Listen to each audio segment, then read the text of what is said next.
Imagine this, Andrew Garfield's Spider-Man, back in the suit, facing the biggest threats yet. A story that was never finished. A film that could have taken the multiverse head-on, reunited Peter with old allies, and finally delivered the Sinister Six like fans have been dreaming for over a decade. But here's the twist. The original scripts had wild ideas. Gwen Stacy's legacy haunting Peter, shocking villains returning, and Peter pushed to his breaking point. The stakes? Not just Oscorp, not just New York, the multiverse itself. Picture this, epic battles, emotional moments we never got to see, and Andrew Garfield's Peter finally getting the closure his story deserved. Fans have imagined it for years, and now we're breaking down exactly how it could have happened. So what villains would appear? Which characters would return? How would it tie into the MCU? And could it have rivaled No Way Home? That's what we're diving into in this video. Before we jump in, smash that like button, hit subscribe, and turn on notifications. You don't want to miss a single detail. You won't believe what Spider-Man fans almost got.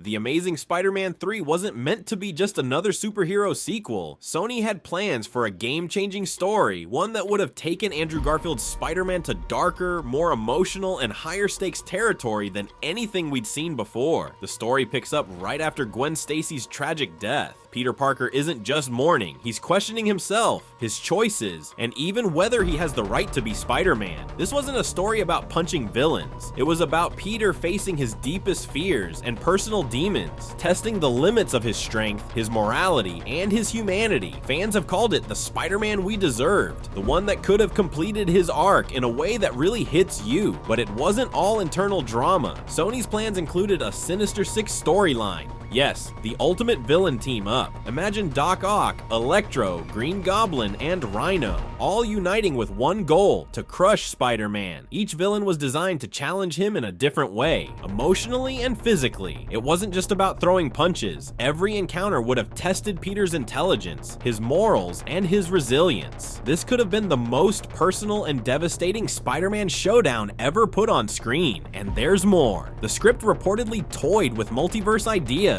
teasing a connection to other Spider-Man stories without fully diving in. This was years before No Way Home, hinting that Spider-Man's story existed in a larger, interconnected universe, opening the door for crossovers, surprises, and cameos we'll never forget. Sony's vision also included new characters and emotional stakes. Fans were excited for potential appearances by Black Cat, a darker Peter struggling with trust and love, and even new heroes or allies who could challenge or inspire him. It was meant to be gritty, emotional, and action-packed all at once, a rare combination that makes superhero stories truly unforgettable. What's heartbreaking is that this story was nearly complete, fully scripted and ready to go, and then it got canceled. We're left with concept art, leaked scripts, and fan speculation, imagining how this lost Spider-Man movie could have been one of the greatest superhero films ever. This wasn't just about the villains or the fights, it was about giving Andrew Garfield the trilogy finale he deserved, about letting Peter Parker face consequences, triumph, and tragedy in ways that felt real, raw, and unforgettable. So in this section, we're diving deep into what Sony planned, what was leaked, and what fans have been dreaming about for over a decade. The story that almost changed Spider-Man history forever.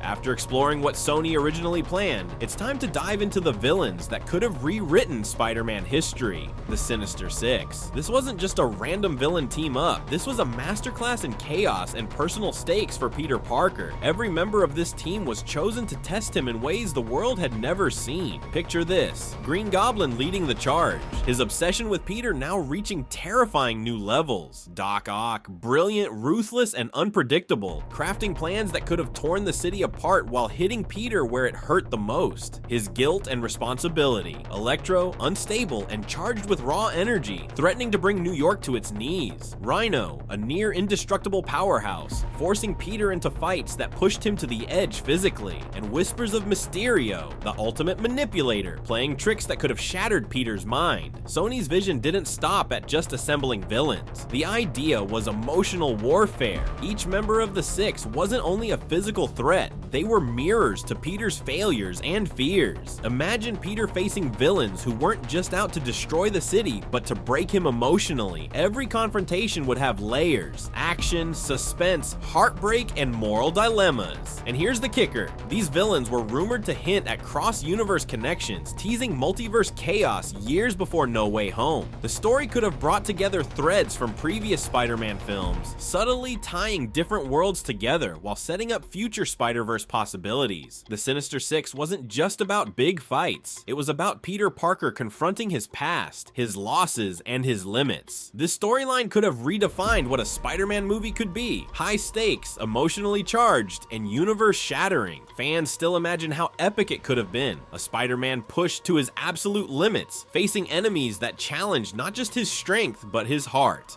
This is the Sinister Six we almost got. Villains that could have changed the Spider-Verse forever. And in the next section, we'll break down who would have survived, who would have fallen, and how this could have set up a Spider-Man story unlike anything we've seen before. If the Sinister Six was the storm, then Green Goblin was the eye of it.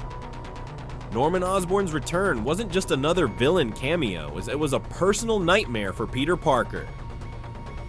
Years after his initial reign of terror, Goblin wasn't just back to wreak havoc on the city, he was back to tear Peter's life apart. Sony's plans reportedly had Goblin escalating everything. He wasn't only targeting Spider-Man physically, he was targeting his emotional core. Peter would be forced to face not only the villainous schemes, but also the guilt, grief, and mistakes he carried from Gwen Stacy's death. Every attack, every trap, every citywide catastrophe was designed to push Peter to his absolute limits. And the chaos wasn't small scale. Picture the streets of New York under siege. Cars flying, explosions, civilians trapped, and Peter trying to save everyone while fighting the one enemy who knows him better than anyone else. Goblin wasn't just a threat to Spider-Man, he was a threat to everything Peter loved. Friends, family, and the city itself. Nothing was safe. But here's the twist. Sony's leaked ideas hinted at Goblin manipulating the other villains. He wasn't acting alone. As the leader of the Sinister Six, Goblin orchestrated a chain of chaos where every villain's attack hit Peter at different levels, physically, mentally, and emotionally. He wasn't just a fighter, he was a strategist, a puppet master, and the ultimate psychological adversary. This version of the Green Goblin could have changed the tone of Spider-Man movies forever. Dark, intense, and personal. Fans imagine battles that aren't just epic on screen, but heart-wrenching in story. Peter fighting for New York while battling the man who haunted his past, trying to protect everything he holds dear. The return of Green Goblin wasn't just about destruction, it was about Peter Parker facing his greatest fear and greatest enemy at once. And this chaos set the stage for an unforgettable climax with the Sinister Six, leaving fans dreaming about what could have been for over a decade. After diving into the villains and lost storylines, it's time to answer the big question. Why did Sony and Marvel cancel The Amazing Spider-Man 3 and start fresh with a new Spider-Man?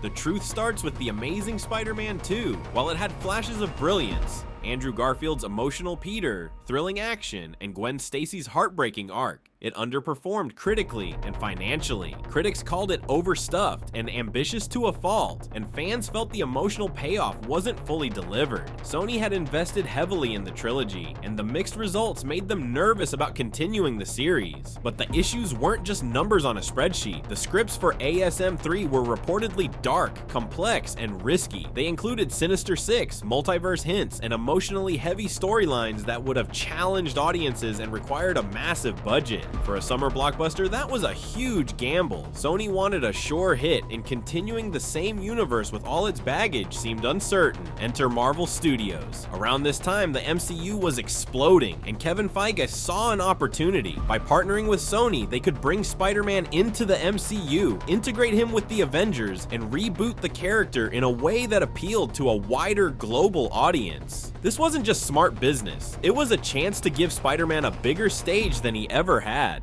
Thus, a new Spider-Man was born, Tom Holland's Peter Parker. Younger, lighter, and fully embedded in the MCU, this new iteration allowed Marvel and Sony to tell stories tied to Civil War, Infinity War, and No Way Home. Meanwhile, Andrew Garfield's Peter got his emotional closure later in No Way Home, giving fans the best of both worlds without risking a costly ASM3 production.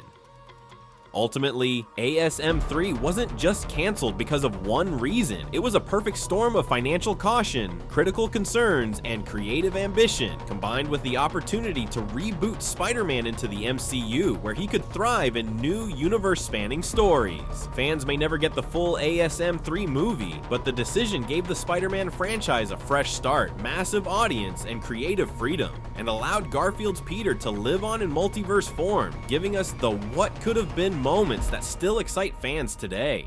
From the lost plans of ASM 3, the emotional stakes, the Sinister Six, Green Goblin's chaos, to Doc Ock's masterful schemes, we've seen the Spider-Man movie that never was, a universe fans have dreamed about for over a decade. While the film never hit theaters, its ideas live on in fan theories, multiverse cameos, and the hearts of Spider-Man fans everywhere. Imagine what could have been. A darker, deeper, more intense trilogy that gave Andrew Garfield's Peter the ending he deserved. But the story isn't over. Spider-Man continues to evolve in the MCU, and the door is always open for surprises, crossovers, and what-if moments that could bring these lost visions to life. If you love diving into the lost world of ASM 3, smash that like button, hit subscribe, and turn on notifications, because we're breaking down all the Spider-Verse secrets, leaks, and fan theories you cannot miss. And comment below, which villain or storyline do you wish we actually got to see in ASM 3? Let's talk about it. Remember, the Spider-Verse is bigger than we think, and who knows what could appear next.